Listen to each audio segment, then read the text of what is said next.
www.churchofmabusradio.com for upcoming shows, paranormal news, and show archives.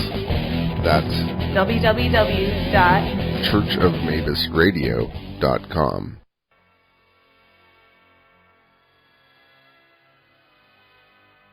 The UPRN family of shows would like to take a moment to thank our loyal listeners for tuning in to uprntalkradio.com along with 107.7 FM New Orleans. Broadcasting on multiple platforms like Live 365, Ustream, and Shoutcast has made the UPRN the longest-running, highly rated, and best source of quality, unique programming that is not afraid of the status quo in alternative media. This station has a solid course of shows and hosts that refuse to get stuck in a rut or be overrun by a groupthink mentality, because station owner, host, and iCar founder Joe Montaldo knows the value of letting his talented stable of hosts grow uninhibited. In this genre, that's an accomplishment which many in alternative radio are striving for, but are left consistently wanting. This is all made possible because of you, the listener, that tunes in live every night, who can tell the difference that independent thinking makes. The best way to show our appreciation is to thank you and continue to allow our listeners the ability to download the archives of all the shows free of charge on iTunes, Podbean, and SoundCloud. No monthly fees, no cost to download individual shows, and none of the constant hassling for donations. That's the uprnradio.com difference. So stick around, there's much more to come with new shows on the way. For now, feel free to join your favorite show live in the Pal Talk chat room, easily accessible off uprntalkradio.com, and share the experience of listening live with other listeners from around the world. So thanks for listening, and thank you for being a part of the uprntalkradio.com family of listeners. If you are listening to the show and wish to join us in the chat room, visit paltalk.com. Go to the social issues, select other, and enter the UFO Paranormal Radio Network. Hi, I'm Stephanie Benetti, and along with Joe Montaldo, we host News on the Flip Side. Come join us every Saturday night at 7 p.m. Central for our 3-hour program. We have opinions on everything, and we're not afraid to share them. False history gets made all day, every day. The truth of the new is never on the news, but you can find it here with News on the Flip Side. Remember, don't be politically correct. Just be correct. Join us.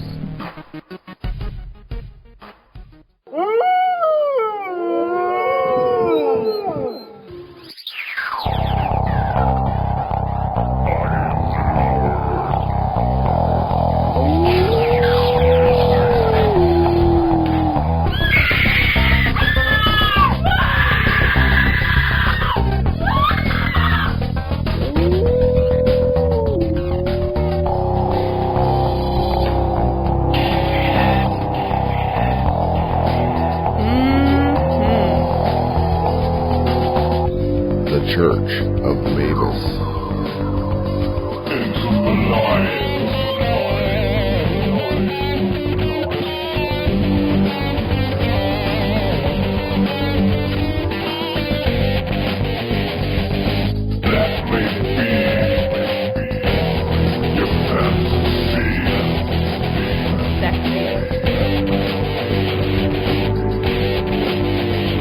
Metaphysical.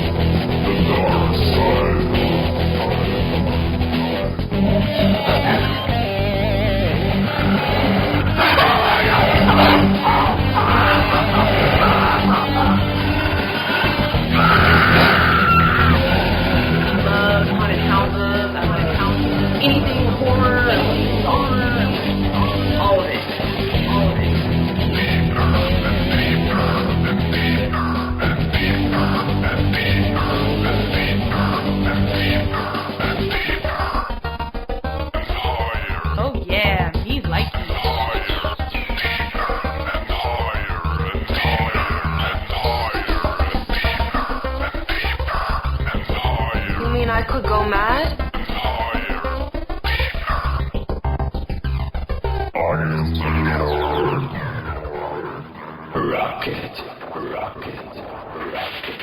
shaking. The Church of Mabus. Oh, I'm stoked. I'm ready.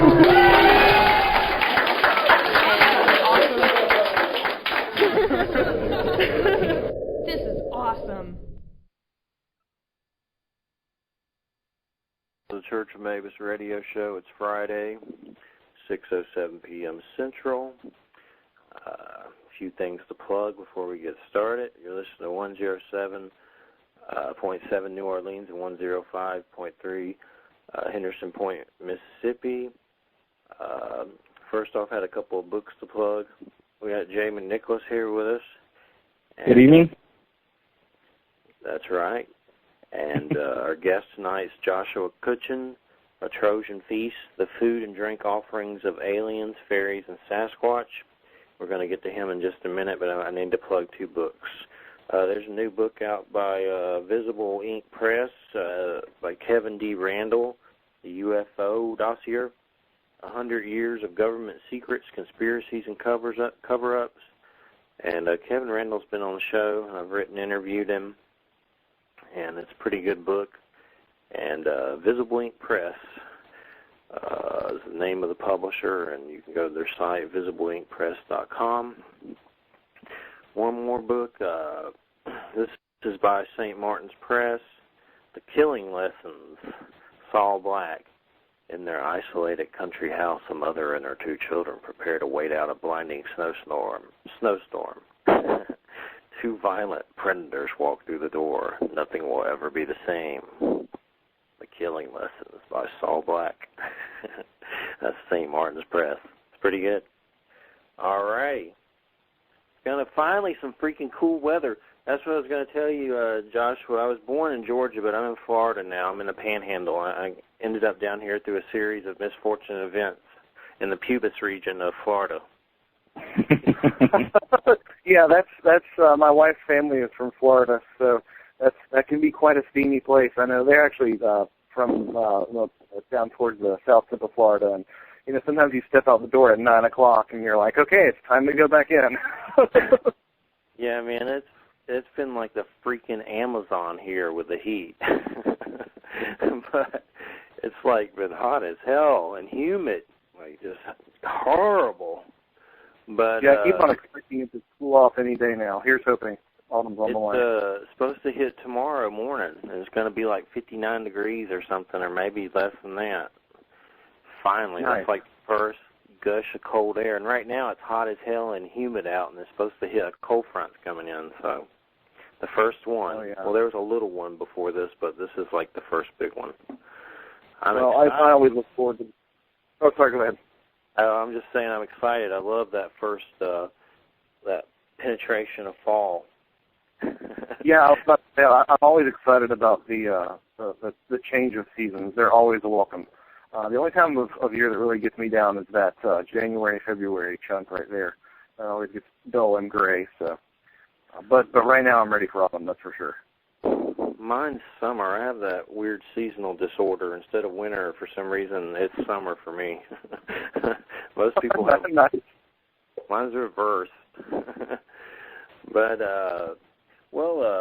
Joshua's book is A Trojan Feast, The Food and Drink Offerings of Aliens, Faeries, and Sasquatch.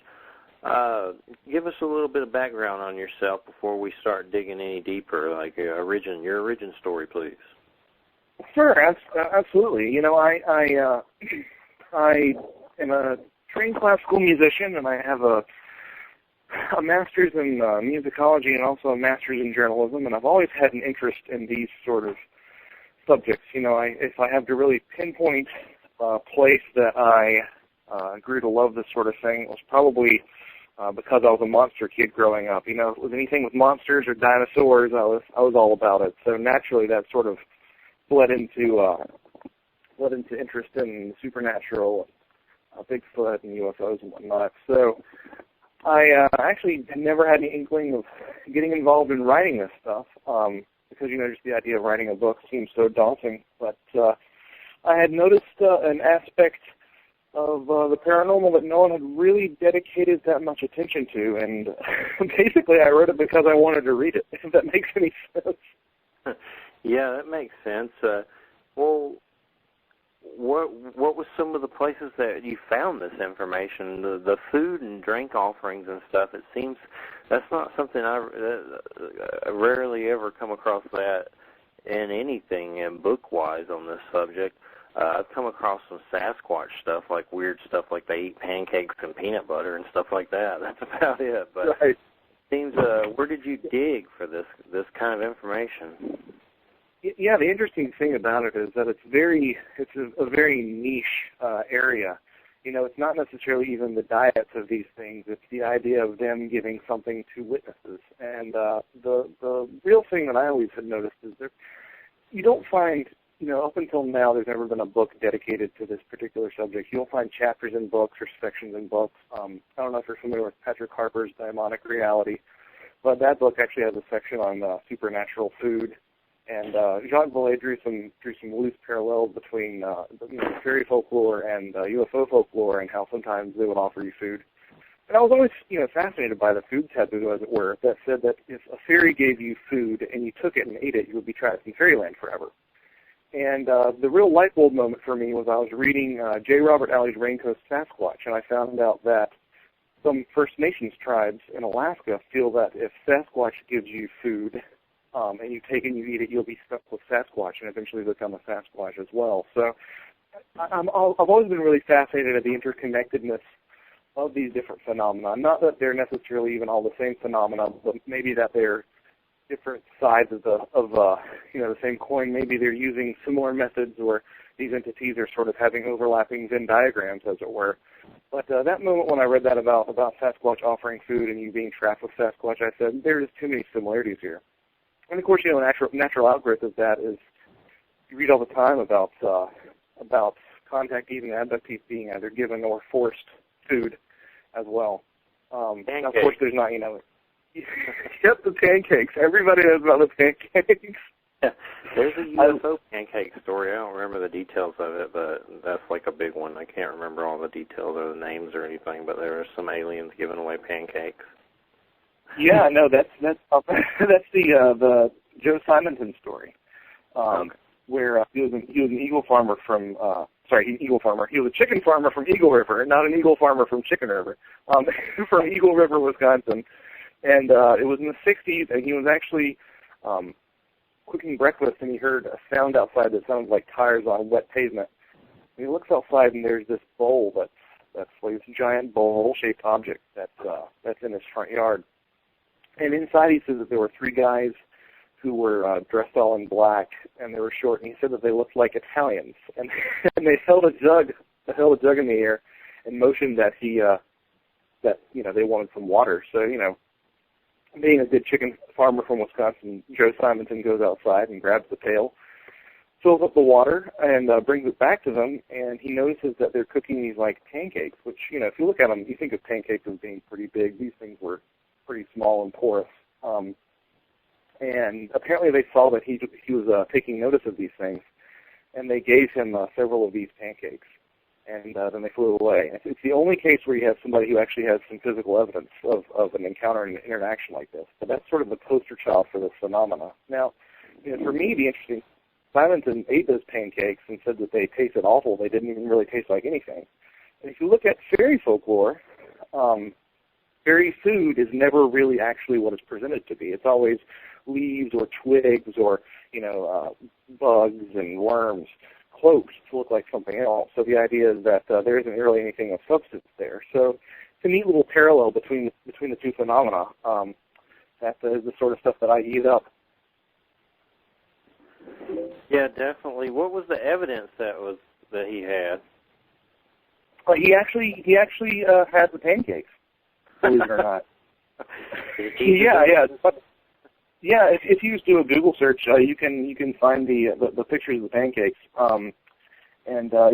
He one was given to a local judge, one was given to J. Allen Hynek, and one was given to NICAP. and he kept one for himself as well. I've heard a rumor since this that supposedly one of those is on display at Wright-Patterson Air Force Base, but I'm not sure that that's the case. I don't have anything to back that up, but it's a nice little capper to the story, nice little anecdote. So what, besides pancakes, what else have you gathered about what aliens eat? Or is it always given food? Is there anything about them eating what they eat? You know, you look at that, and it's for me, the really important thing in this was the exchange, because that's the thing that seems really quite out of place to me. And, you know, because a lot of these encounters are relatively short. If someone is abducted for 4 hours, they don't necessarily need anything to eat or drink. They could be quite well be fine. So it implies that there's some sort of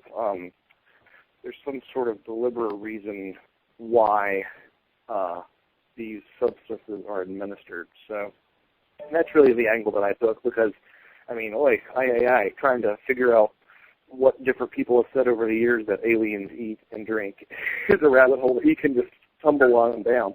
Now, some of that does get approached in the book, because I don't think that you can understand fully what's given unless you understand the context that these entities, if they are flesh and blood, what the sort of things that they might eat. But by and large, it's all about what is given to people. So in abduction tales, aliens tend to force feed people liquids, usually often bitter. In general, the abduction experience and the eating of things in the abduction experience is unpleasant, it's forceful, and it's under duress. If you compare that to the contactee experience, you know, people who have met, you know, more human-like beings, especially in the 50s and the 60s, all those are very voluntary experiences, and they're usually given some sort of sweet, tasty fruit drink or some sort of fruit, and it's always supposedly, you know, to raise their vibrations or something along those lines. So very much fitting in with the characteristics of those encounters. Nice. No maple syrup for the pancakes. It's just like a paperweight. You know, it's funny that you say that. You know, Betty Andreasen, a famous abductee, said that she recalled some sort of thick syrup-like substance being dribbled in her mouth. So maybe they just forgot to put the syrup on the pancake. Nice. So why the title of Trojan Feast? What's the Trojan? I understand the feast part, but the Trojan. Right. Well, you know, that's part of it. The title was the idea of my publisher, Patrick Weish, who is a great guy. He works at Anomalous Books. Patrick's a real prince of a human being. I can't say enough good things about him. But the name really appealed to us because it, you know, is reminiscent of John Keel's Operation Trojan Horse. So it's this idea that something is masquerading as something else to sort of slip into your consciousness, or to sort of slip into the periphery of things. In this case, you know, all the research that I did led me to believe that what is being given in most of these experiences, in particular the alien fairy experiences, is not actual substantial, you know, actual food. It's rather something else masquerading as something else. In this case, the sort of conclusions that I came up to really tie in with consciousness and the idea of possibly there being some symbolism there in the food, and the giving of the food and the giving of the drink, that somehow releases endogenous amounts of DMT into the system. DMT, definitely love it. Yeah, it's definitely one of those things, you know, I feel like some people might see that I'm talking about that and say, oh, you know, it's the new in vogue thing that everybody's talking about in these fields. But I think that there are too many similarities between the DMT experience and a lot of psychedelic experiences and a lot of the things that people experience in the paranormal. And I'm not sure, you know, again, I'm not sure if they're one and the same, but I think that there's some sort of connection there. Because if you don't say that there's some sort of connection there, I'm not really sure that you're looking at all the data, you know, in a really open and honest way. So. I was surprised to hear many years ago that DMT is like a designer rave drug now and stuff. So people do it at raves. Yeah, you know, it's kind of funny. I recall Terrence McKenna saying in one of his talks that if someone tried of DMT like once or twice a year, they were a very avid user. And now, I hear about people doing it like it seems like every week or every other week from what I hear, and it's like I don't know. From what I've heard of that particular experience, it doesn't seem like something that would be very recreational. It sounds like it's more of a life-changing and awe-inspiring experience than it does like a good way to party. Yeah, I've partaken many years ago, and they call it the businessman's acid trip, but it's very quick. Nice. Nice. Definitely some. I saw during it at one point in my mind's eye, in my dream type state, alien gray type beings. That's the only time I've ever seen them is like in my mind's eye. I've never seen them like with physically in front of me or anything. But I have seen some other type beings, like light beings. I've seen those around a time that I had a lot of UFO activity, and then some other type beings that were very serpentine-like, that were kind of weird, a lot weird, and some little beings that were standing around a black box that looked like Jawas from Star Wars. And several of those encounters, I know the cloaked beings, there was someone with me, a guy named Brian, who saw them too. And I wonder if they were some type of weird fairies or something like that, or from, earth elementals or something strange like that. Yeah, no, I think, I like part of the reason that I like to entertain these ideas and see how they interface with the alien and the fairy experience, because if you look at the list of fairies in traditional fairy lore, I've joked before in the past that it's almost like a Pokemon roster, because there are all these different characters of different shapes and sizes, all with really specific abilities and specific things that they like to be offered and specific things that they like to do. To me, that really is reflected in a lot of people who talk about alien lore these days. Oh, you've got your reptilians, and you've got your tall whites, and you've got your grays and your norks, and to me, if you get into a list of species that's about 200 entries long, it's not that I don't think that there could be 200 sentient species in the galaxy or the universe. In fact, I think that's probably the likelihood. It's just the idea that all of them would be able to come here and be able to manifest in this particular way. That to me strains credulity a little bit. So, that's one thing that I really like about introducing these ideas, that your mind is playing a role in what you're seeing. Like, there is an objective other, there's an objective intelligence that you're interacting with, but depending on what's happening to you, your mind might project a certain form onto that. And that's sort of what I really find interesting about all these encounters. Well, yeah, there's supposedly the trickster phenomenon manifests according to your perceptions or the paranormal force on some level, like it might come to someone as an angel or, a gray or a demon that kind of manifests. I think there's a force that may play on our subconscious and our feelings and all that, and kind of grab a hold of that and manifest to what we'd be comfortable with or what we would fear. Right. And I've interviewed a guy, Brent Rains, and he spoke about a shamanic initiation with some of these beings, and how, like, overcoming your fear is how you get to the next level, or they may appear to you in certain ways that are fearful at first, and then, as you progress, something that you're more comfortable with. But we got into a big interview about that on the show and in written form about, shamanic initiation with some of these contacts and stuff, encounters. Well, from the episodes of your show that I've listened to, that's something that I really, really admire is the fact that you're willing to entertain some of these ideas, because, some people will look at you in the eye and tell you that there are definitely UFOs out there that are definitely coming down in nuts and bolts, solid craft, and they're definitely aliens, and they're definitely from this planet. And I find it hard to really endorse any of that. The only thing I will definitely say is that, there's something going on. And I think that there's something going on that is an other intelligence.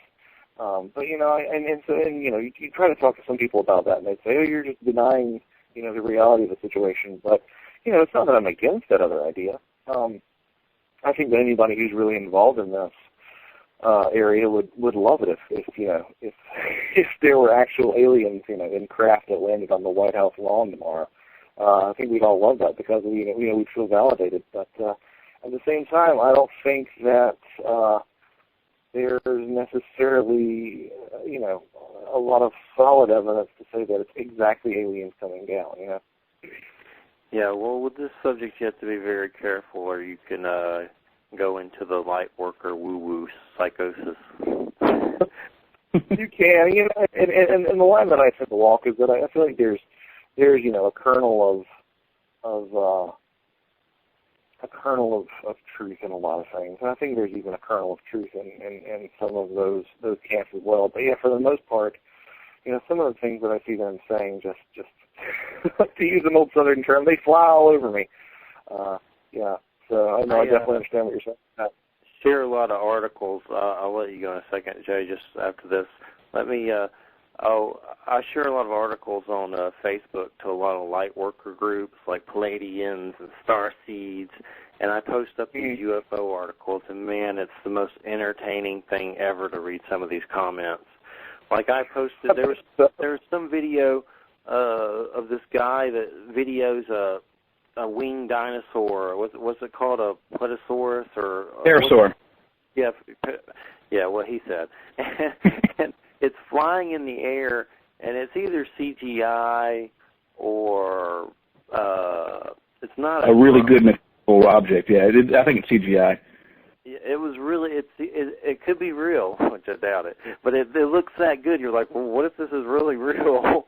But it's probably CGI. But anyway, man, people were talking about it came out of a portal, it came from dimension, blah, blah, blah. Planet X brought the winged dinosaurs. Maybe, but I don't know if you can say that, I think some people would accuse me of sitting on the fence too often and these sort of things. But I try to maintain a healthy skepticism about all of it. Well, I told someone, I said, I go, what do you think about it? He goes, it's a joke.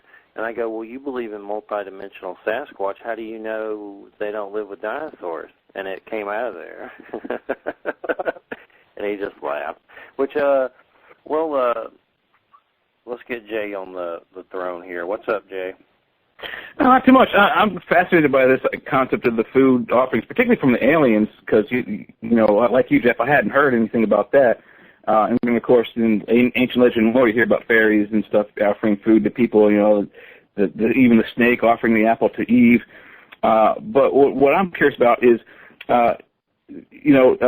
what's his name? Travis Walton he went disappearing for, a week, 75 days, just like that girl in the beginning of your book. And I don't remember, I hadn't read his book, but I saw the movie, and I'm wondering if he came across in your research. Was he offered any food, and if so, what kind was he offered? And do you know anything about that story, the Fire in the Sky, Travis Walton story?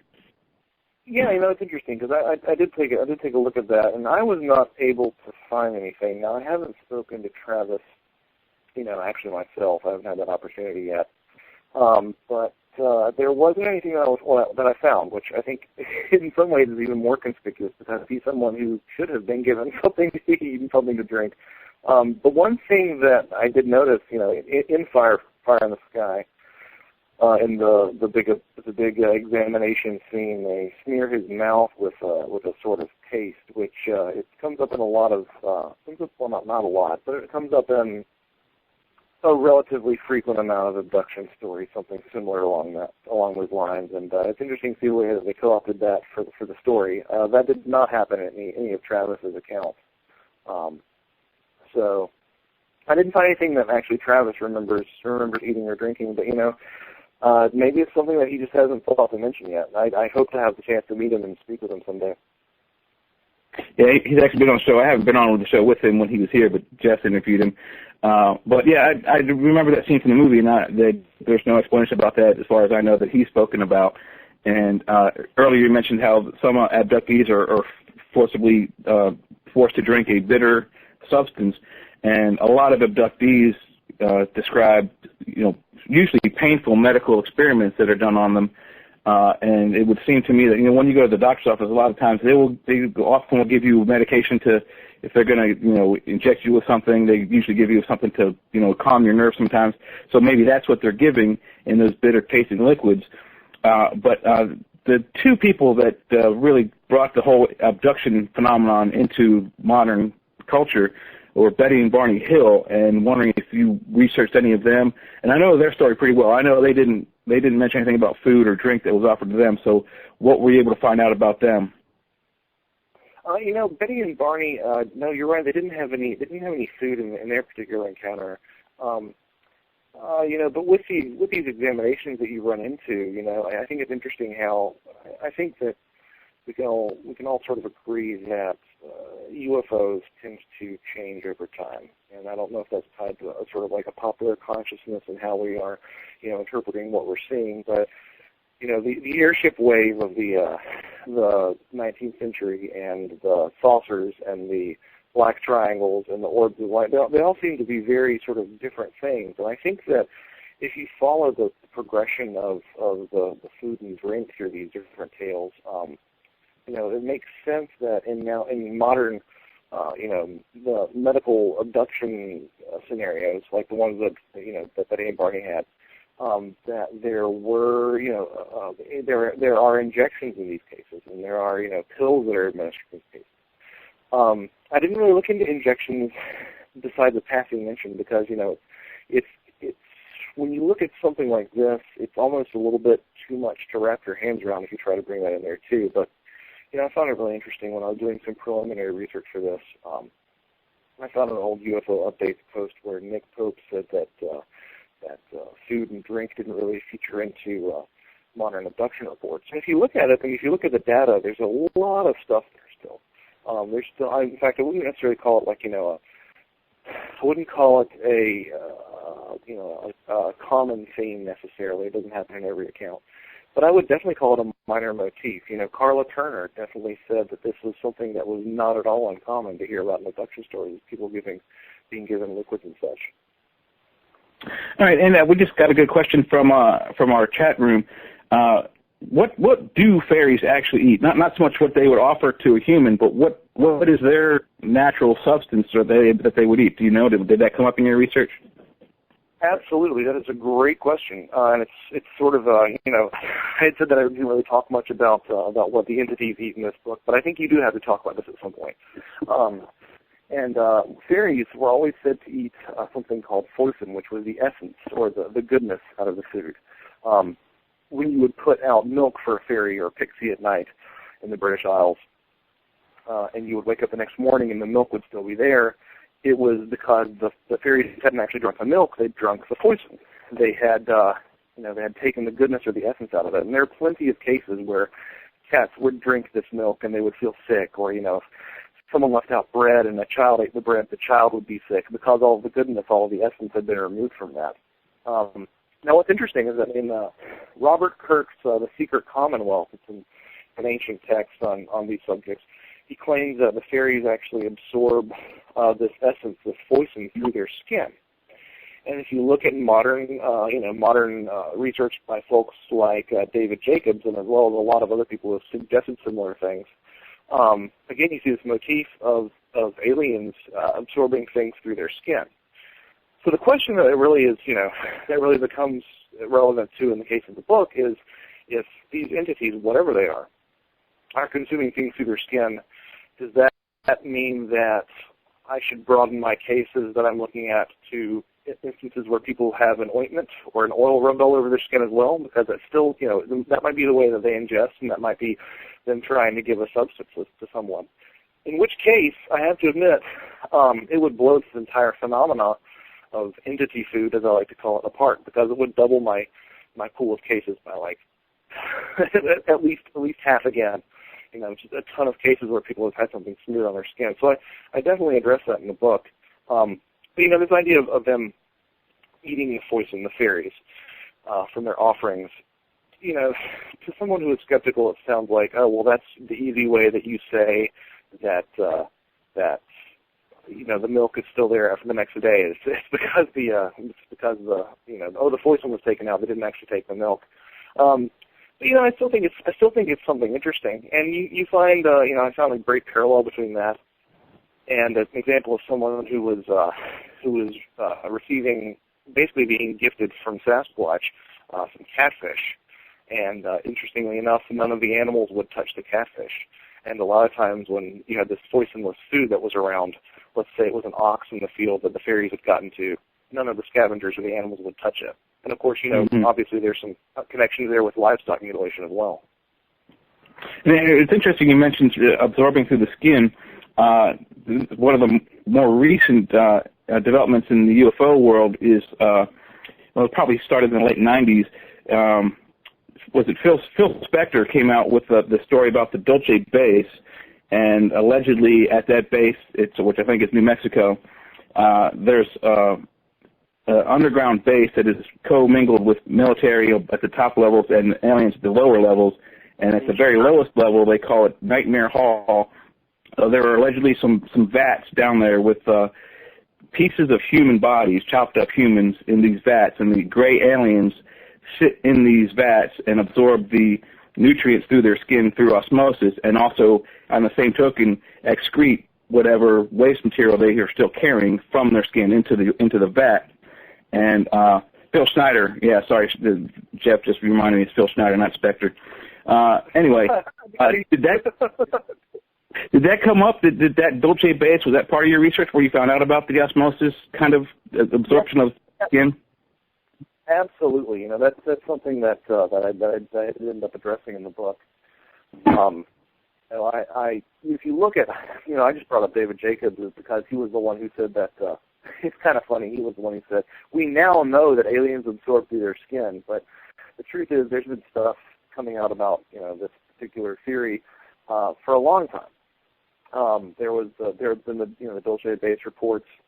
There was a case that Brad Steiger talked about, Star Woman who visited a lonely forest ranger, and she stuck her finger in her cup instead of actually trying to taste it with her mouth. So yeah, if you look, I think you could probably, in truth, write an entire book just on this, the evidence for these things consuming something through their skin. I think in the Dulce case, it was this sort of flurry of human parts and the bovine parts, as I recall. But yeah, that's definitely something that gets brought up. And in your research, this much I know, that allegedly there are two species of what they call the Zeta reticulans, or the Zetans, so sometimes called, or the reticulans. There's the controllers, which seem to be an evil, emotional being that are 7 to 8 feet tall, and they tend to control these shorter beings, the gray ants, which conduct the abductions and bring their abductees up to the ships for the whatever experiments. And all the descriptions that I've heard of the short grays is that they have a mouth, but they don't have teeth, and they don't have vocal cords, and it's more of a cavity. With us, we have a tube that goes back down to our stomach. They don't even have any of that. So what do you know about that? What of that came up in your research? Yeah, that was something else that did end up coming up. I think it was in the day after Roswell. Philip Corso mentioned that the military doctors don't recall seeing any waste systems, and that they must be absorbing food through their skin. Similarly, I think John Lear mentioned that these beings would absorb a solution and then excrete it back through their skin. And you do see this common theme of tiny mouths, missing anuses, and things like that. Honestly, if we adopt this idea that aliens are extraterrestrials, I'm not really sure what that means. I don't think it's necessarily impossible. I'm not really sure necessarily what that means. If you look at fairy parallels, there are plenty of connections with that, though. Some fairies would consume food through a hole on their back, or some in the Iliad, for example, the gods didn't eat bread like humans. So I think that there's a connection there. Somebody actually asked me when I was writing this if I was going to going to do either a section or a follow-up on alien, fairy, and Sasquatch excrement. And I think it's something to look into at some point. I think there's a lot more, and I think we have a lot more alleged Sasquatch poop than alien and fairy poop, that's for sure. Yeah, definitely. I got a good story. I got a good question for you about Sasquatch. Now, I'm fascinated about him offering foods as well, and I don't remember the name of the gentleman, but there's a story from like the 1930s or 1920s. This hunter was out, and I think it was in Canada, on the eastern side of Canada, and while he was out hunting, he encountered Bigfoot, and he was scared, so he and his rifle, he got into his sleeping bag and kind of zippered it up and kind of tried to hide from this entity, and the Bigfoot grabbed the top of his sleeping bag and slung him over his shoulder and carried him off to the Bigfoot's camp.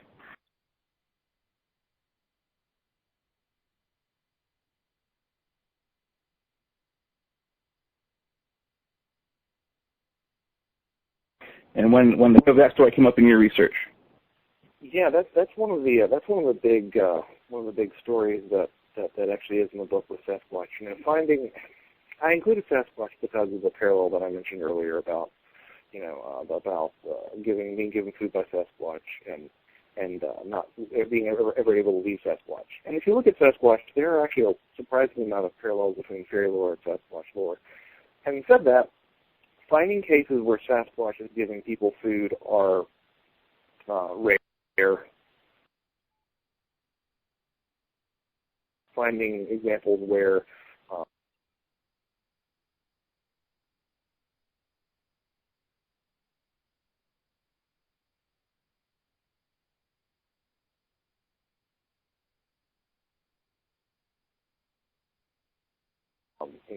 where Sasquatch sort of led me more to the conclusion that Sasquatch is sort of a flesh and blood thing. But having said that, the case that you're mentioning is the Albert Ostman case. And he said that you had the date about right. He signed an affidavit in 1957 that said that he had this experience 33 years earlier, but he was picked up sleeping bag and all and taken to a small valley where he claims that he was held captive by a family of Sasquatch. And the thing that they gave him to eat were these sweet roots that had this real pleasant taste. It's interesting that the way that he escaped was actually using food.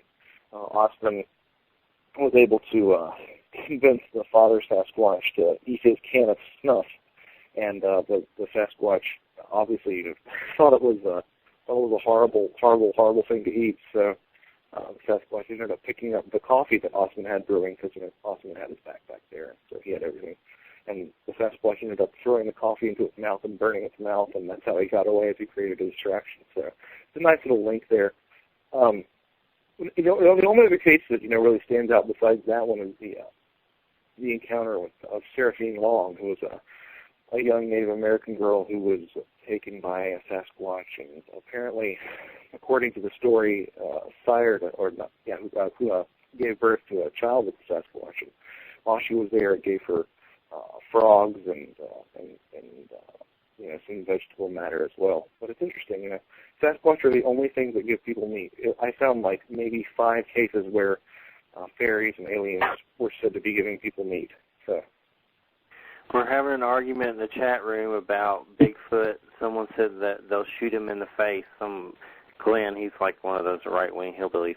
He said he'll shoot him in the face. And I said, well, your bullets are not going to hurt him. And now there's an argument brewing between multidimensional immune bullet Sasquatch, physical bleeding Sasquatch. And I said, he bleeds, and how do you know he bleeds? You've seen a bleeding Sasquatch? I've seen Sasquatch. I know it's an actual living, breathing creature. I haven't seen it bleed, but it has, certain researchers have collected scat and hair samples, and in some cases dried blood samples. And, if it bleeds, it dies. That's just the way it is, and I'm pretty sure the way the creature that I saw was a real flesh and blood thing, so it's going to bleed if you shoot it. I'm glad that you brought this up because... Oh, sorry, go ahead. I was just going to say, I'm glad you brought this up because after writing this book, I've had a lot of people come to me and say, you think Sasquatch is a spirit or an alien? And a lot of people have been like, you think Sasquatch is a flesh and blood creature? And, The place that I've sort of come around to, I had a blog post about this not too long ago, is, are you familiar with the work of Mike Clelland? I'm not. Who's that? Okay, Mike Clelland, he's the owl guy, is what a lot of people know him as. He's the guy he's actually getting ready to release a book through Richard Dolan's company about the appearances of owls around UFOs. And Mike is a very level-headed guy, but a lot of the things that he's noticed with owls have been sort of quasi-mystical. Now, if you talk to Mike, Mike definitely believes that there are real, normal owls without a UFO agenda, but occasionally he runs into these strange things where owls seem to be some sort of messengers for some sort of UFO-related incidents. A lot of people have claimed that they have screen memories of owls, or even screen memories of deer, and upon hypnotic regression, they find out those were actually gray aliens. The big eyes on those animals correspond. So what I wonder is if maybe there isn't a flesh and blood Sasquatch out there that some people see sometimes, and maybe there isn't some sort of screen memory Sasquatch, or some sort of heck, if we're talking about this, what if they're a real Sasquatch and they're also Sasquatch ghosts? If they're human ghosts and humans, maybe they're Sasquatch and Sasquatch ghosts. That would maybe explain everything. I brought that up before, caveman ghosts. What if some of them are caveman ghosts? Exactly. And that would explain people who, see different sizes and shapes. I think that's a possibility, and I also think that, yes, they can be physical, but yes, they can also be multidimensional. I talked to a lot of people, and recently, an old guy named Clifford LeBrock, he has like this giant Sasquatch he made back in the 70s, and he's trying to sell it for like $80,000. But he's an older guy. He's got to be at least, 65, 70 or older. And he's been studying them all his life, and he has seen them come in and out of portals. And when you listen to him, you just know that this guy is not making it up. You can just hear it in his voice. And I've seen enough weird stuff to know. I've seen UFOs come out of a portal in the sky with my mother. So I know there's a whole nother quantum realm when it comes to this phenomenon. One thing I asked the Bigfoot people who are so firmly convinced that it's physical only, and then there's a lot of the Bigfoot people who will attack you, stalk you, threaten to beat you up if you believe in paranormal Bigfoot. And I provoke those people many times on purpose just for my own evil amusement. In Coyote like but the thing is, as far as paranormal Bigfoot, my question to the people that believe Bigfoot is just physical and attack paranormal people, not saying Jay does that. He may believe in both. I don't know. As far as these people that go out and hunt Bigfoot in the woods with camo and, all the gear on, and they believe it's an undiscovered primate, and anyone, a lot of them, if you think it's paranormal on any level, they call you a loon, you're crazy, blah, blah, blah. And what I tell them is, well, what do you think happens to you when you die? Do you think there's a part of yourself that's eternal, that's immortal, a spirit, a soul? And when you die, isn't that part of you going to be thrust into a quantum multidimensional realm when you lose your body? Hopefully. I mean, that's what I think happens on some level. I've seen light beings. I think that's what we are as well, as when we lose our bodies. We're beings of light, what shamans call luminous ones. And also, if you've ever seen, I bring up this movie all the time, I need to watch it again, Ron Howard's Cocoon. I think we're like those little alien tadpole light-feeded things. But my point is I think death is a great example of evidence of things being multidimensional. Well, I really do agree with you. And the thing that I find ironic is that we don't need to be fighting each other, because to the outside world, to the people who don't even give any thought to any of this, we all look crazy. So I mean, I don't know why we need to fight about it. But the thing about Sasquatch is that there's just enough weirdness to make everybody who believes it's a flesh and blood creature think twice, and there's just enough physical evidence, and there's just enough behavior that's, absolute ape behavior to make the people who think that it's, a spiritual being think twice. And, it's just the way that these sort of subjects tend to go, is they tend to be really funny. It's kind of funny you mentioned some people making fun of people who talk about or even entertain the idea of a interdimensional Sasquatch, and there's one podcast I've mentioned it a couple times. Not by name. I'm not going to mention it by name, but there's one podcast out there where they actively make fun of people who think about spiritual Sasquatch. They call them flute players. I don't know if you're familiar with this particular program, but what interesting thing. Is it someone? Oh, I'm not going to do it. I'm not going to say. Maybe I'll tell you off air what show it is. I'm not going to kiss and tell. But it's a relatively popular show, but they call these people, basically call them out for being crazy. And the ironic thing, here's the really ironic thing, is that the host of the show claims to have encountered Sasquatch in a car, and the Sasquatch were circling them in a car, and they experienced, they said that they felt the entire incident took 40 minutes. But when they retell the story, as it turns out, they're like, we didn't realize it, but somehow that 40 minutes was actually 4 hours. And the funny thing about that, the ironic thing about that, is that's a classic missing time sort of thing. It sounds just straight out something like, something that you'd run into in the fairy realm, or that you run into with Sasquatch, Oh, sorry, not with Sasquatch, but with aliens, There's a weird story, and I think I've seen it in some documentaries, but Stan Gordon, he just sent me his new book, and I can't wait to read it, Stan Gordon. That's great. Yeah, and basically there's a story about a farm, and there's UFOs and white Sasquatches, and I guess the white Sasquatches are like going in and out of the UFOs, and someone actually shoots one and one drops, but they're also like going in and out of portals too. There's a weird story like that. I'm trying to find his book. He has some great stories about that sort of thing, about the UFO Astonishing Encounters by Stan Gordon. That's his new book. Yep. He's got some great ones. But one of them supposedly drops in the water, and the other white Bigfoot go to grab it or something like that and take it with them. Nice.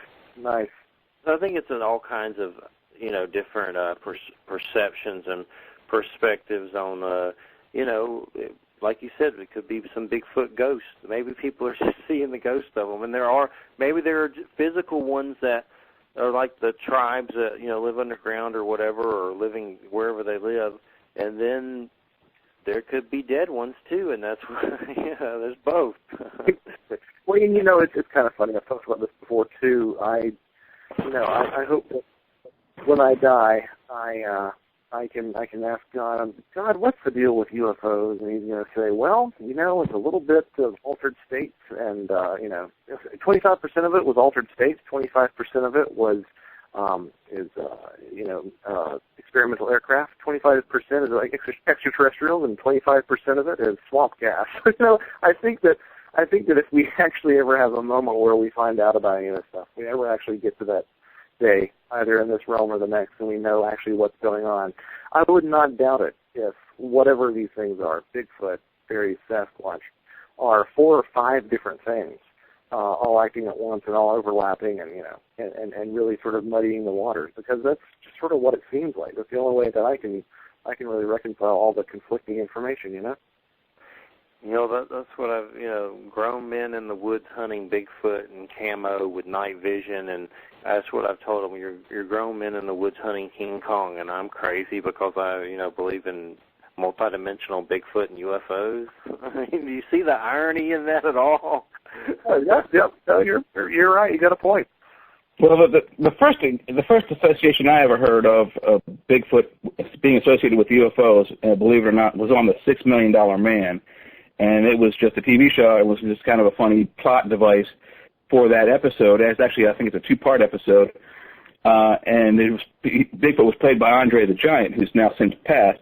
But And then recently, the Hair brought that up on one of the Ancient Aliens episodes about Bigfoot being seen in association with UFOs and UFO sightings. And I watched the episode, and my jaw must have been on the floor the whole night. It was the most ridiculous stuff I'd ever heard.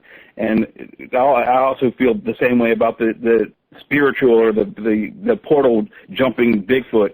I think that's BS. If Bigfoot had the technology to jump through portals throughout this universe, he would have killed all of us ridiculous humans eons ago, and this planet would be the planet of the Bigfoot. So it's a real creature. I don't think it's a space creature. I don't think it's coming from outer space.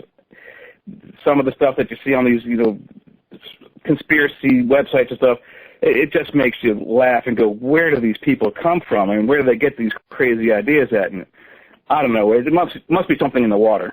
Hold on. But you believe in Phil Schneider and underground alien vats and alien cannibalism and giant underground bases filled with vats of bubbling bodies and secretions? I didn't say I believed in it, but I certainly don't take it as. I mean, you don't come up. Phil Schneider died in a weird way, first of all, and secondly, you don't come up into especially even a UFO conference and say this kind of weirdness without expecting to be have some kind of attacks brought against you. And why would you say something like that? Why would you invite that kind of ridicule? So there's got to be something to that. I certainly think that the aliens do exist, and I know that it's impossible, first of all, mathematically, that there aren't aliens in this galaxy and by default the universe.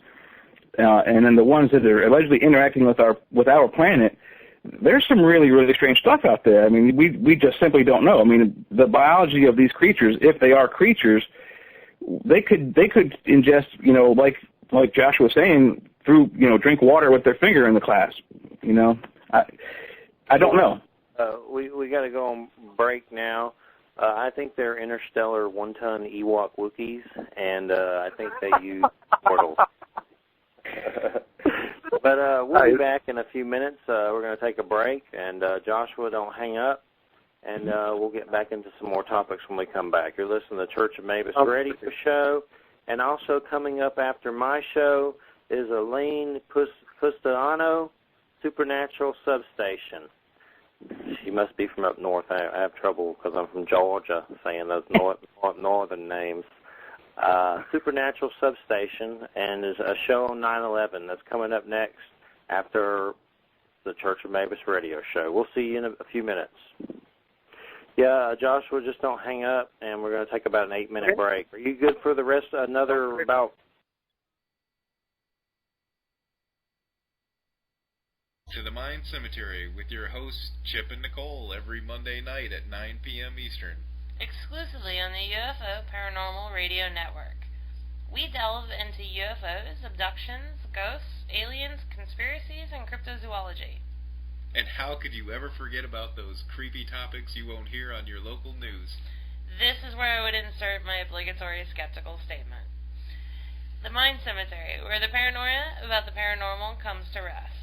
Follow us on Twitter and subscribe to us on Facebook.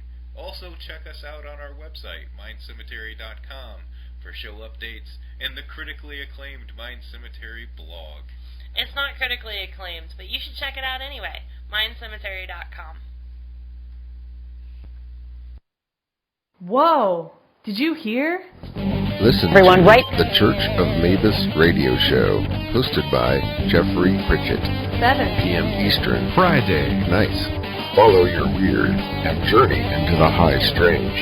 Be sure to stop by www.churchofmabusradio.com for upcoming shows, paranormal news, and show archives.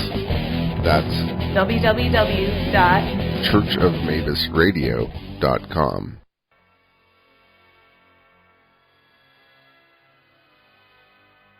The UPRN family of shows would like to take a moment to thank our loyal listeners for tuning in to uprntalkradio.com along with 107.7 FM New Orleans. Broadcasting on multiple platforms like Live 365, Ustream, and Shoutcast has made the UPRN the longest running, highly rated, and best source of quality, unique programming that is not afraid of the status quo in alternative media.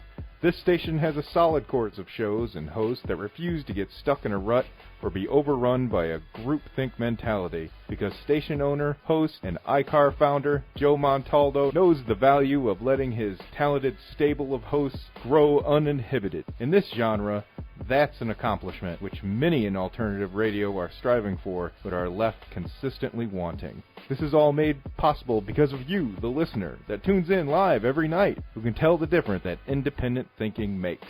The best way to show our appreciation is to thank you and continue to allow our listeners the ability to download the archives of all the shows free of charge on iTunes, Podbean, and SoundCloud. No monthly fees, no cost to download individual shows, and none of the constant hassling for donations. That's the uprnradio.com difference. So stick around, there's much more to come with new shows on the way. For now, feel free to join your favorite show live in the Pal Talk chat room, easily accessible off uprntalkradio.com, and share the experience of listening live with other listeners from around the world. So thanks for listening, and thank you for being a part of the uprntalkradio.com family of listeners. If you are listening to the show and wish to join us in the chat room, visit paltalk.com. Go to the social issues, select Other, and enter the UFO Paranormal Radio Network. Hi, I'm Stephanie Benetti, and along with Joe Montaldo, we host News on the Flip Side. Come join us every Saturday night at 7 p.m. Central for our 3-hour program. We have opinions on everything, and we're not afraid to share them. False history gets made all day, every day. The truth of the new is never on the news, but you can find it here with News on the Flip Side. Remember, don't be politically correct. Just be correct. Join us.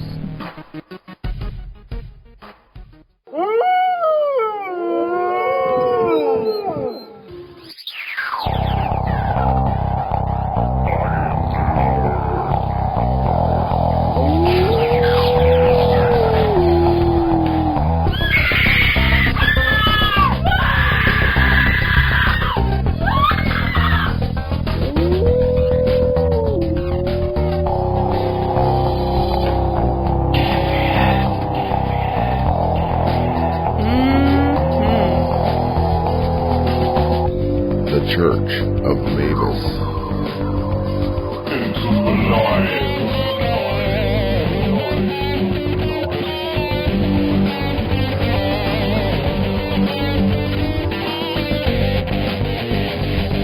That may be your fantasy.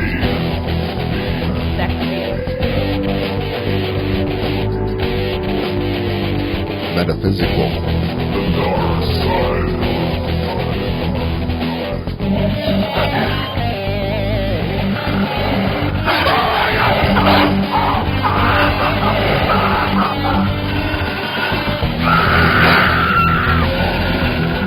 Haunted houses, anything horror, all of it.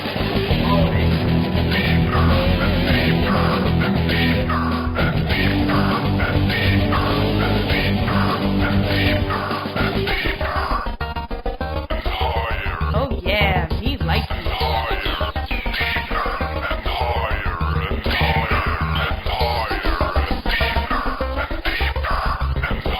You mean I could go mad? I am the Lord. Rocket. I'm shaking. The Church of Mabus. Oh, I'm stoked. I'm ready.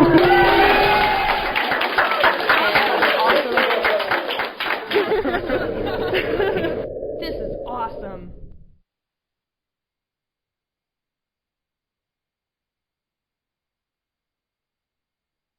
Back. Next week is Adam Sessler, Ghost of Lincoln, Discovering His Paranormal Legacy. September 25th is Amy Major, Toward the Light, Rescuing Spirits, Trapped Souls, and Earthbound Ghosts. Let me tell you that John Stedman, H.P. Lovecraft, and Black Magical tradition. I think some creatures jumped on me from that one. That was a deep show. Yeah, it was a dark this week's been kind of really dark. But that show definitely, the Necronomicon, I think something tried to swallow my soul after that one. But I was on eBay today and I bought an alien mask.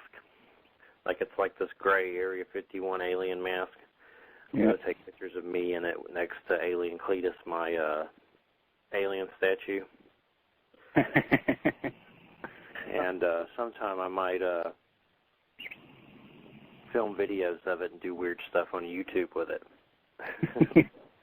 Do Alien Nation commercials. So bizarre. I was looking through all the alien masks on eBay. It's like there's some really. It was the best one, I think.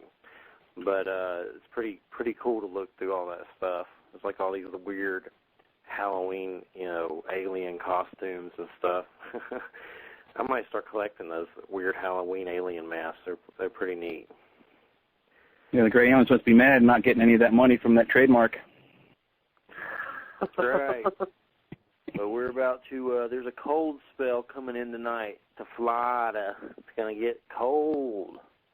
59, it's nice and cool up here now. 59 in the morning. Nice. Yep. I'm looking forward to it, that's for sure.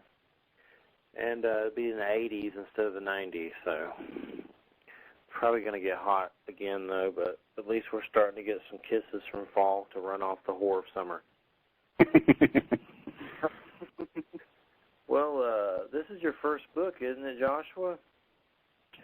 Yeah, it is. And I had no idea that I had it in me, so. Really good. And are you working on anything else that you can talk about or that you're working on?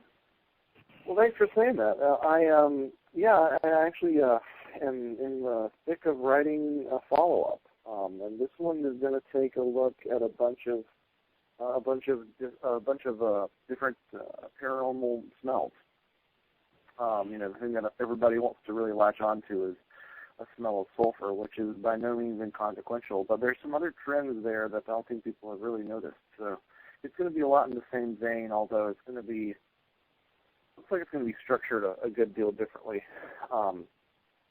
just in terms of the way that it's approached, because there's a lot more information to work with, people saying that they've smelled something, in conjunction with an abduction, or smelled something in conjunction with a ghost or something. So it's interesting to see where it's taking me, but we'll see. I was looking through your index, and I noticed you had two pages on the mouse.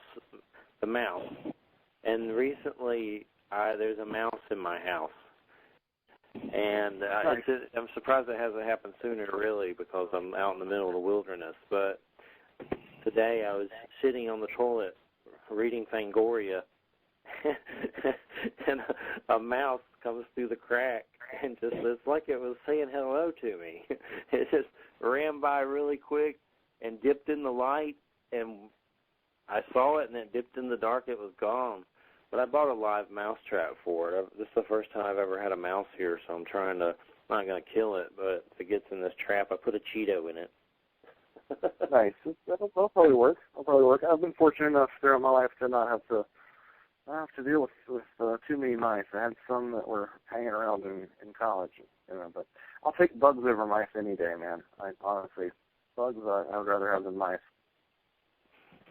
Yeah, it's weird. Like, when I first saw it, I, squealed like a chick. Like, women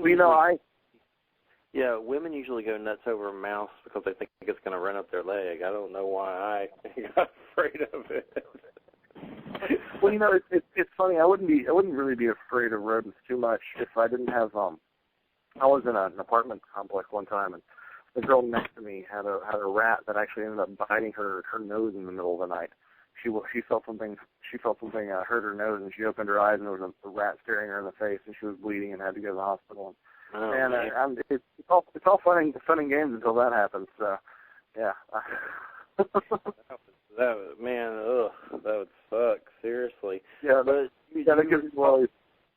do you recall what you were talking about with the mouse situation in your book? I was just seeing if you had any shamanic messages for me.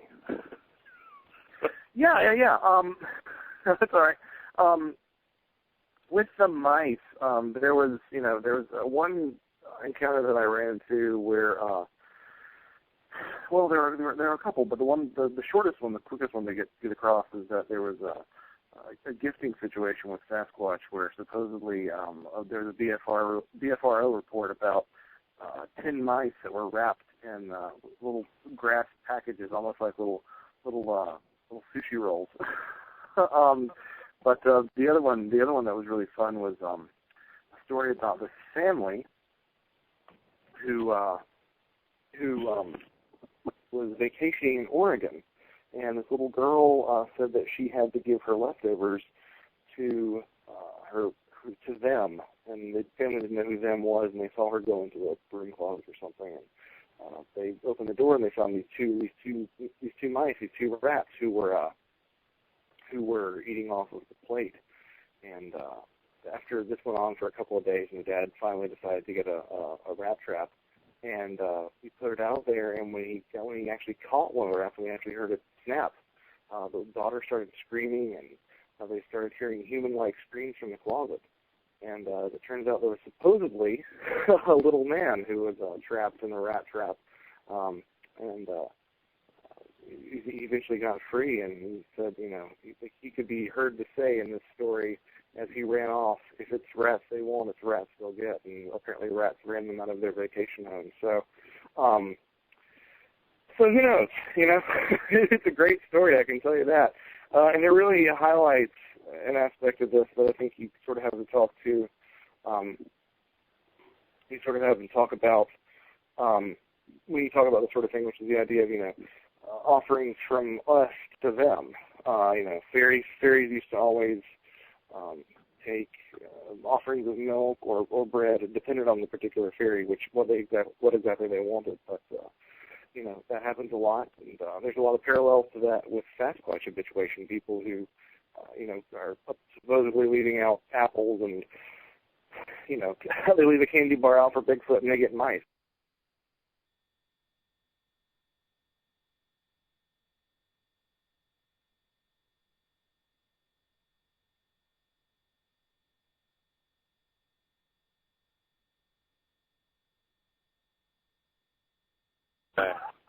Yeah, no worries. It's been a minute. Yeah, it's interesting. This whole food idea, this idea of don't eat the food or you'll wind up trapped forever. Yeah, or you'll die, is really in pop culture quite a bit. Like you mentioned, Pan's Labyrinth. Yeah, I included a quote in there when Ophelia goes to visit the Pale Man deep in the labyrinth. The Fallen tells her to not eat any of the food, or she'll never come back. What about manna from heaven? Is there anything, did you get into that any at all? I could use some manna from heaven right about now. Yeah, absolutely. It's kind of funny. I always talked about the Joe Simonton case being one of the most famous cases of otherworldly food, but I think manna from heaven really might be as well. I do touch on that a little bit. There are some people who've claimed that this manna from heaven was actually angel hair, which I don't know if your audience is familiar with, but it's supposedly this residue that's been left behind after UFO landings and whatnot. Now, I think there's a problem with that. As much of a fan as I am of the idea of interdimensional Bigfoot, explaining one unknown with another. And if you're explaining manna with angel hair, you're also doing the same thing. You're explaining one unknown with another. But it is one of the great mysteries, because people have put forth a lot of different suggestions of what manna could have been, and nobody's ever really come down with any answers that I think are compelling enough. The most recent thing I heard about manna was, again, brought up by the Hair on Ancient Aliens, and they mentioned that it was a machine that was used by the Jews in the desert, and they were siphoning. The machine had chloral algae in it, and that was what was producing the manna with kind of a honey-flavored taste. So I don't know. Did you hear about the chlorel in looking that up? Wow, I have heard that before. I didn't, I was trying to keep the focus of this particular project just to episodes where there was clearly an entity that actually gave someone something. So I didn't really go into that too much.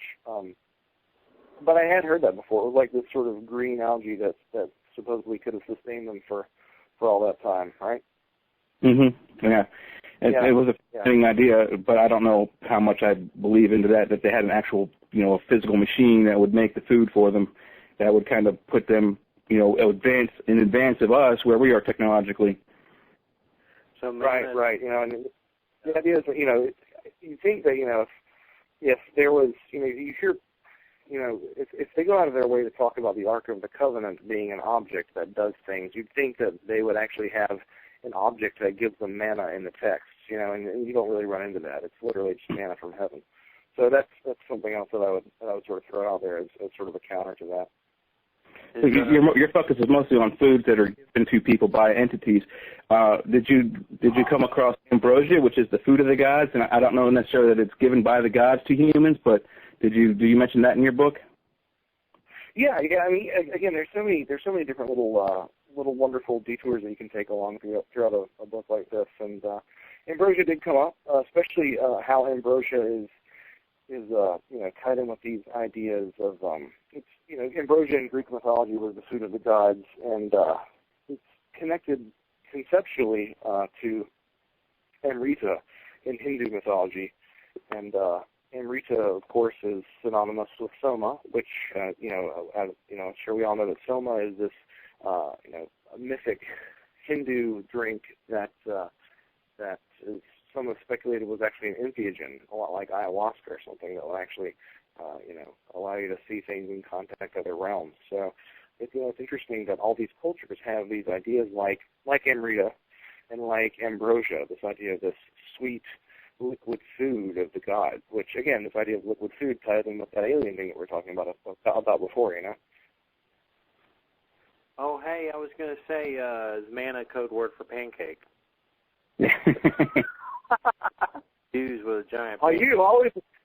You always with the pancakes. I know. I have to get some pancakes. Hey, I'm sure there are plenty of people out there who think that pancakes are manna from heaven. Hey, so who's Thomas E. Bullard? He wrote your foreword. Thomas Bullard is one of my.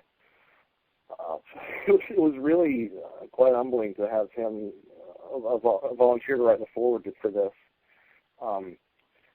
Eddie Bullard is one of those guys who he's a North Carolina native like myself, and he's one of those fellows who I have really appreciated his scholarly folkloric approach to the UFO phenomena. He works at the University of Indiana, and one of the things that he put together was this amazing compilation. You can't really buy it anywhere these days. It's called UFO Abductions: The Measure of a Mystery, and that was in 1987. And it was literally every abduction report, every contemporary abduction report that he could find up until that time.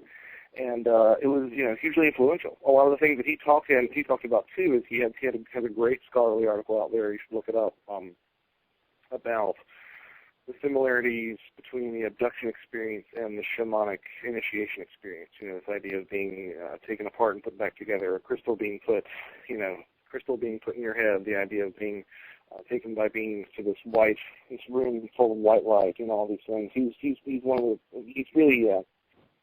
has some great perspectives on that, and he's just one of the unsung heroes in the field.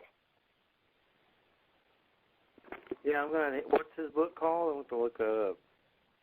UFO Abductions: The Measure of a Mystery. It's actually two volumes, and what he ended up doing was, one of the volumes is just the cases, and the other volume is like an analysis of the different motifs that are in there, descriptions of craft, descriptions of entities, descriptions of things that happened before and after. Did you have any psychic experiences? Did you know? It was the sort of, honestly, it's the sort of thing that we have needed to keep up with every year since 1987, and we as a community haven't. Yeah, it's an amazing resource. I was only able to acquire it through interlibrary loan because it was you get it and it's just this giant spiral bound notebook. So it's really fantastic. Are you familiar with a Kiwani Lapidarius? I am familiar with. I am familiar with Kiwani's work. I don't. It's kind of funny. I mentioned my sympathies towards some of the weirder Bigfoot ideas, and I'm not sure how much of what he's saying I can personally get behind. And I want to be really clear about this.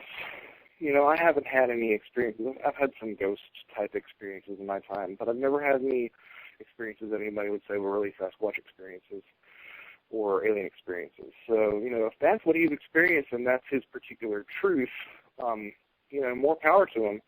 I would feel horrible if I had experienced something and people were telling me that wasn't what really happened. But having said that, it's all, his work, from what I can tell, is a lot to swallow at once.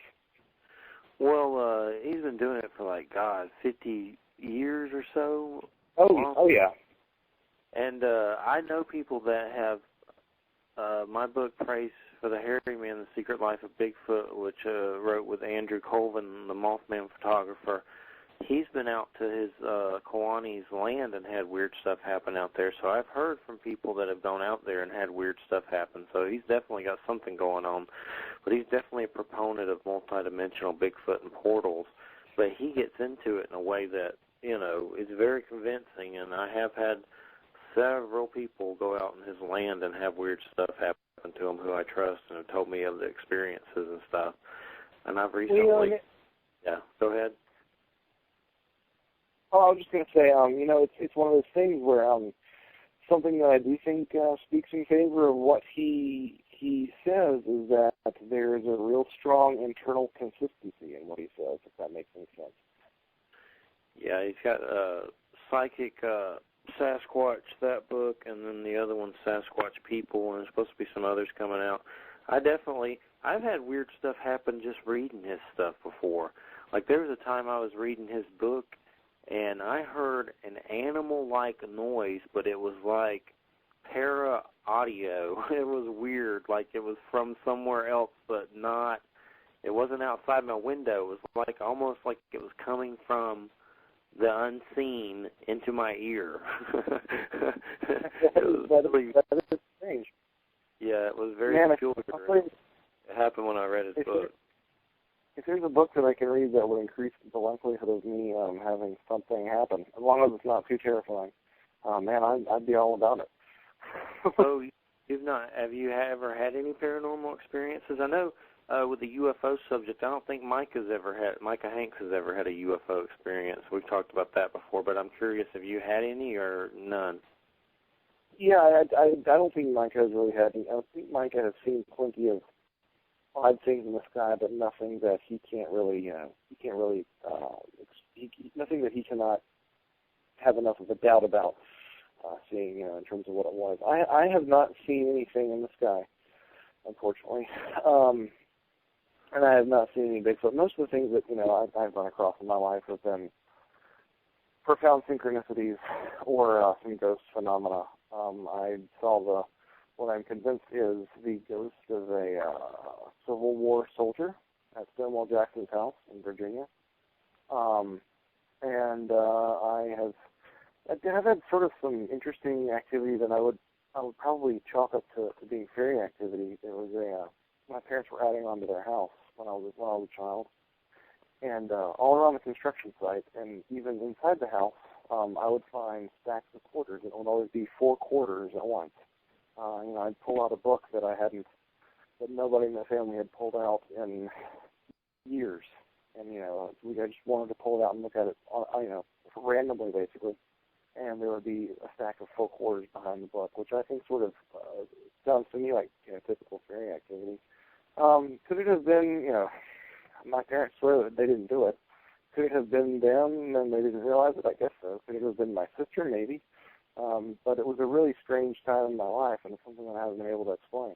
So, yeah, it's not a huge thing, but it's a nice little moment that makes you stop and go, huh, you know. Definitely. My whole thing with the ghost thing, I've never really. I mean, it's interesting to talk to people about it and everything, but as far as my experiences, I've seen enough personally to where I believe there's definitely an afterlife. And my experiences happened when I was 17. I had testicular cancer, and I had to go through chemo, and that's when I found God during chemotherapy, and the universe, the Great Spirit, Bob, whatever you want to call it. And shortly after that, a year or so later, my dad died, and I began messing with the occult heavily, kind of in a foolish manner, reading anything I could get my hands on, partying, experimenting with whatever I could get my hands on. And one of those books, I would mess around with a Enochian kind of stuff, the Keys of Solomon and the Necronomicon, and really foolishly, and I believe I brought on experiences to myself. And the thing that backs it up is multiple witnesses also saw many things with me, including friends and family, and believed that I was attracting some sort of phenomenon. And I can recall seeing spears of red and blue light in the sky, and UFOs, and friends would say, you're attracting them here, Jeffrey. And at one point, some type of military government-type vehicle came out, and it was like a silent helicopter, and there was a cockpit, and there was a man inside the glass behind it in a uniform, and he waved at me and this friend of mine mockingly, and it shot off in the air, and I swear to God it made no noise at all. Oh, so, yeah. I had all those experiences happen, and pretty much I went insane from it, and I'm still recovering. Well, I mean, I think it'll probably happen to anybody in that situation. I mean, you know, I will say that I've had enough things happen to me where it's, in some ways, like, in my real life, I would be interested in something happening with ghosts, but I've had enough things happen with ghosts in my life where it's like, I'm probably not going to buy another book on ghosts, you know? It's interesting because the next book that I'm writing is talking about ghosts, but it's always become less interesting to me because it's just one of those things that I just sort of, you know, accept and move on. Well, there's some ghosts. Some of the ghosts are fascinating. Like, you see a ghost dressed as a Civil War soldier or something like that. I've always wondered, why are they wearing those clothes still? You know? Yeah. Well, weird stuff like that.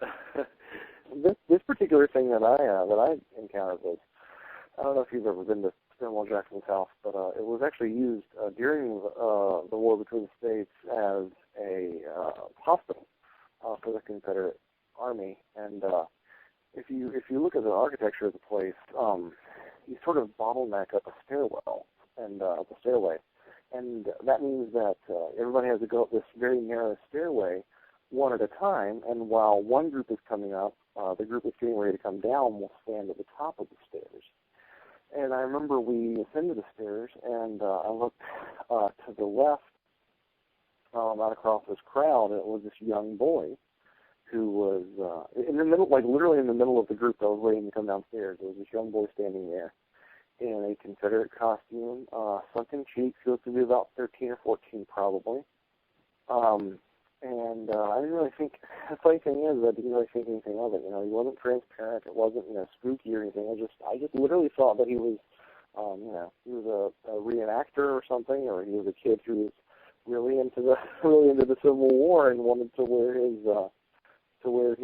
costume to Stonewall's house. But when I talked to my family at the time, they're like, "Who are you talking about?" And I said, "You know, the kid in the Civil War costume." Nobody saw him. Nobody in the tour saw him. And the real kicker for me, too, was that to buy tickets to go into the house, you actually had to go buy this, a ticket in the gift shop, I think it was, the gift shop. And actually had to, you know, so basically there was a gatekeeper there for the entire property. and nobody had sold a young man dressed like that a ticket that day. So, you know, on balance, maybe there was a kid who was able to sneak away and change into a costume. But, you know, I doubt it. I think that I saw something that day. So I can look at the kid's face. It was a very interesting experience. They look at you and go, swallow your soul. Yeah. So anyway, it was interesting. Well, it really was. What is this I'm reading in your? Okay, I'm looking through our Examiner interview, and Carla Turner, and I know there's a story that I've posted an article about online, and I know you're talking about a case, but you're talking about the same case. It's the weird story about the reptilian alien taking on the form of a deceased loved one and raping someone. If we could, let's get to that without getting too graphic. Yeah, it's one of those things. It's one of those things where it's so unsettling and you almost have to laugh at it to give yourself some sense of relief. There was a young man that Carla Turner was very interested in as a case study. His name was Ted Rice, and he was the subject of a lot of Carla's writing, and he recalled as a child being sleeping with his grandmother at night one evening, and he claimed that he woke up and this reptilian humanoid entered the room and dropped some like clear yellowish liquid on both of their tongues. And the reptilian was followed in the room by by Ted Rice's deceased grandfather. And according to Rice's memories, this grandfather had intercourse with his widow, and afterwards revealed himself to be another reptilian, and then apparently some other reptilians supposedly had their way with him. And when you read the more graphic version of that, the situation just tends to escalate so quickly and bizarrely that it almost is, like I said, you almost have to laugh because it's so uncomfortable. But the question is, what purpose did that particular drop of liquid serve? Was there an aphrodisiac quality there? And you can't talk you can't talk about any of these subjects, really. I mean, aliens or Sasquatch or Faeries or ghosts, I guess, a little bit less. But any of these big Gabe things, in the chat room just said he was molested by a demon once. It's not fun, and it could have been a reptilian. I've never heard that story, Gabe. You're going to have to tell me that one. Yeah, Carla Turner supposedly was killed for her reptilian knowledge, supposedly, right? Yeah, I've heard those stories too. I've seen that book online. I wanted to buy it, but I think it's like $1 zillion. But I've seen like a copy of it online, and it's just like reptilian hate porn. I jokingly say the reptilians are the reptilians are the new Jews. Everybody hates on them. Well, it seems like the reptilians are the nasty ones. I mean, the Greys at least are at least seem to have some sort of clinical goal. But every story you hear where there's a reptilian entity, it sounds like they're just doing it for the spite of it, for the fun of it. And you run into cases of demonic possession where people have been through this stuff, and it's horrifying. So there's something about these phenomena have a real interest in our procreation, and you can't really get away from it whenever you discuss this. So there's a little bit of a disclaimer there. I definitely think there's some negative reptilian entities. I'm sure, just like there are negative, crazy people, humans. But my experience is that one night on Halloween, around the lake, I saw reptilian beings who I call the serpentines, and they were like holograms, and they were weird, very weird looking. One of them had tentacles on its head is what it looked like Medusa or something. Another one looked like a hydra, and what's really strange strange about that. The closest thing I've ever come to something that resembles them is Mayan gods. And I have some oracles, like those oracle cards. They're kind of like tarot of some of the Mayan glyphs, and it has the pictures of the gods. And I'm like, my God, that kind of looks like what I saw. And another weird thing, I came across some other cases in Georgia and North Carolina of someone seeing a reptilian-type being with tentacles on its head, which, it's really? the weirdest thing to ever, look upon. It's definitely, I jokingly said they had a panty on its head, like Raising Arizona. But the thing is, with what I want to say is, yeah, there are some evil reptilian experiences, but I don't think they're all evil. And I've talked with with some other guests. There are a lot of reptilian positive stories, especially in shamanism.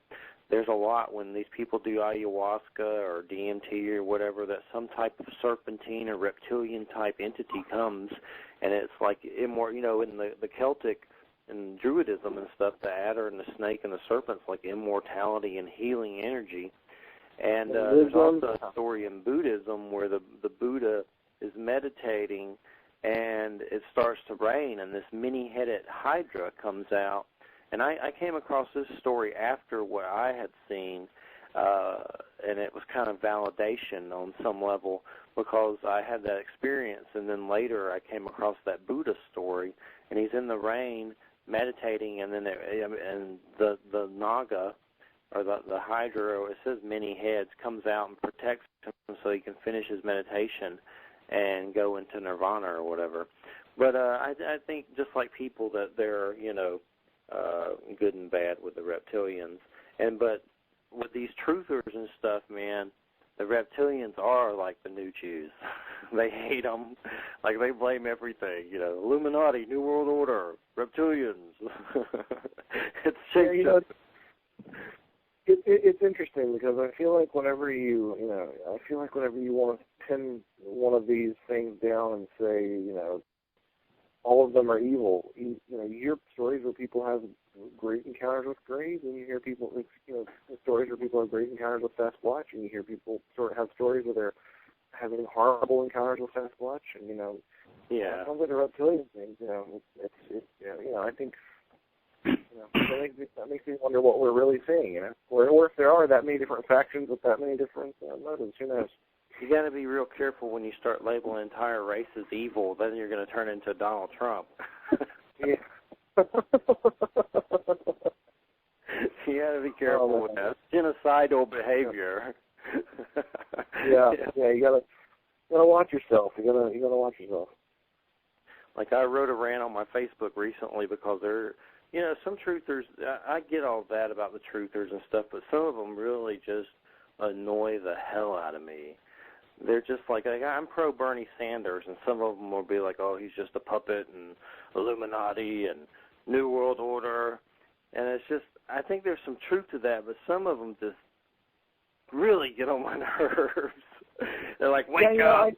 I've seen The Matrix 1,000 times. Wake up. I hate that when they say wake up. It's like, why don't you just suck one? Yeah, the terms wake up and sheeple, I'm not very. Those two words annoy me. Sheeple's like the new N-word. Well, it's interesting. I think that I have to admire people who question a lot of different things. So in that respect, I think that there's something to their constant questioning. I think there's something to be admirable in that. But after a certain point, you have to sort of let your logic and let your logic and your Occam's razor kick in. Because as much as we want to give crap to Occam's razor in this particular area, it still can be a useful tool. I think I think there's truth to some of the stuff, but there's conspiracies in the world, sure. But there's a point where it turns into like fanaticism, I guess. Yeah, well, it's funny. I don't know if you ever listened to Skeptico. Alex Garrett. That's the show. Yeah. It's a great show. It focuses on consciousness issues. But Alex Giannetti, he says Skeptiko, Skeptiko. I really love the show. But Alex mentioned, about how I'll have to check it out.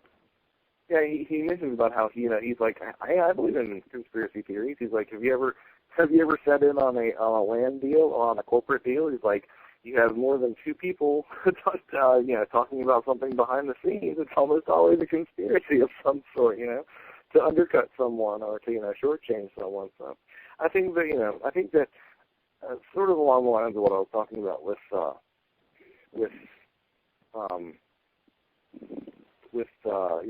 what the different phenomena really are at the end of the day. I think that we would be surprised to find out what is and isn't really a conspiracy, I had a weird synchronicity happen that I'm thinking of right now. I've been complaining about how the media has been covering Bernie Sanders, and it's kind of weird. Like CNN, who I thought was kind of supposed to be liberal, it's like Donald Trump 24/7 to a point to where it's just nauseating. And then they'll just slightly mention Bernie Sanders, and they're starting to increase it, but they never show him giving a speech like they do Donald Trump or Hillary or Bush. Like, they never show him saying stuff, except when the Black Lives Matter people tried to crash his little thing. And it's really weird. And I said a little prayer about it, like there needs to be some Bernie Sanders more coverage or whatever. And then today I come across an article by a guy named Daniel Pritchett, who basically from New York Times blasting the media about not covering Bernie Sanders. And one of the reasons why the media was not covering it is because they didn't take him serious as a serious candidate. But in the polls, he's just about to beat Hillary Clinton. So it's really weird. It's like whoever's in charge of the media, like the different outlets, totally don't want us to vote for Bernie Sanders or hear anything the guy's saying at all. It's like a blatant, like a weird thing going on that I'm noticing hardcore. And I guess now a lot of people are, and they're complaining about it. I actually just saw something where it looks like he did pull ahead of Hillary in Iowa. Yeah, completely pull ahead of her, and they just mention it like barely. But yet, every time I turn it on, it's Trump, Trump, Trump, Trump. And I'm so nauseated with Trump. He's like we need another billionaire psychopath running the country. We already have those lobbyists that are pretty much that. And I think that anyone who doesn't realize that our candidates are picked for us by the media needs to wake up. Because he who controls the microphone controls the public perception. It really is that way. I know Sanders is supposed to be on that new Colbert. I've been watching that. It's pretty good with a new CBS Late Show. But he's going to be on there around, I think, the 18th, so I'm looking forward to that. But he definitely needs more coverage. That's who I'm voting for. But it'll surprise me if he gets the Democratic nomination. But he's filling up, like, parking garages and stadiums, and, like, it's crazy. It's growing fast. And I recently came across this weird UFO story about Donald Trump, and there was some weird thing behind his helicopter, and it was either a drone. People were like, it's a UFO, he's going to be the next president or whatever. So I get paid by the click where I work at, so I started passing around in the Trump groups just to get the clicks, like a click whore.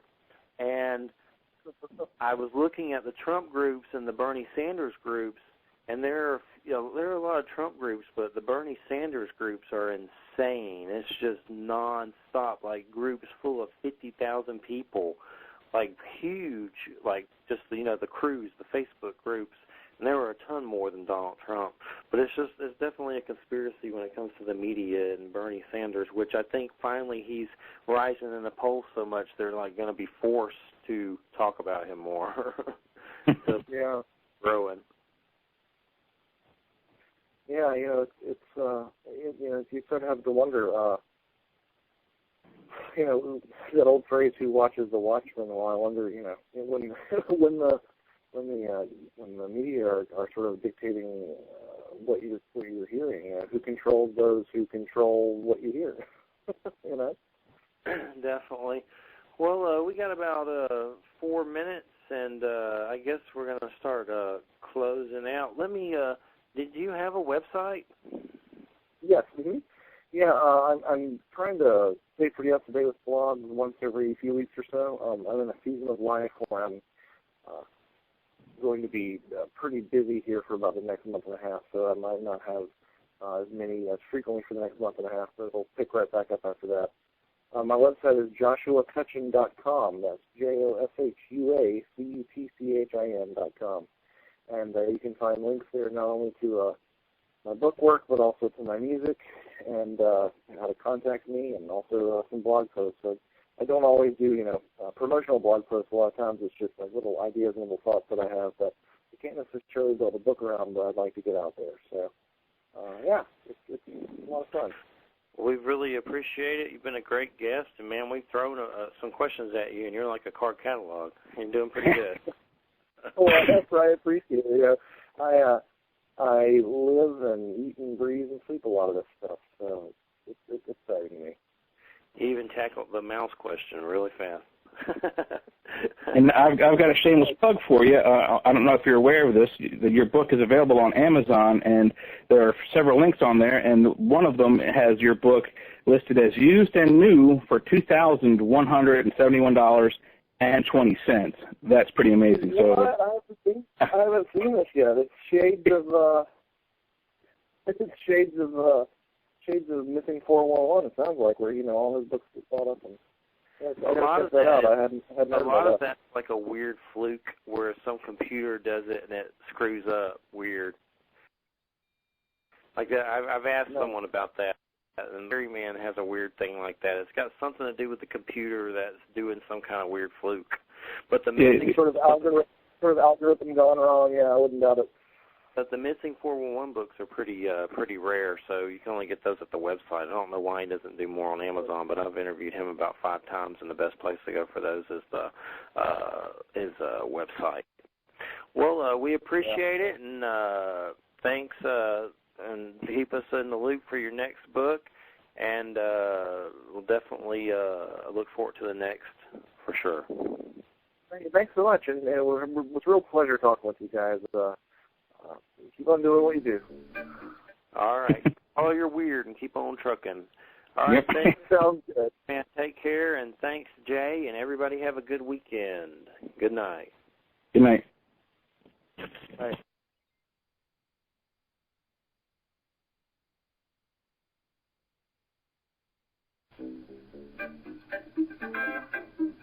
This is Jeffrey Pritchett of the Church of Mabus radio show. Starting in March, we'll be going to a new time slot of Friday night, 7 p.m. Eastern to 9 p.m. Eastern. I'm very happy to be going to this earlier time slot. I'll be more peppier, so watch out, mother truckers. So remember to tune in to me, Beelzebub, and Wham to get your paranormal groove on. Can you dig it? Bringing you original guests, not regurgitating guests. So tune in, drop in, and drop out. Be there or be a dork square. We'll see you on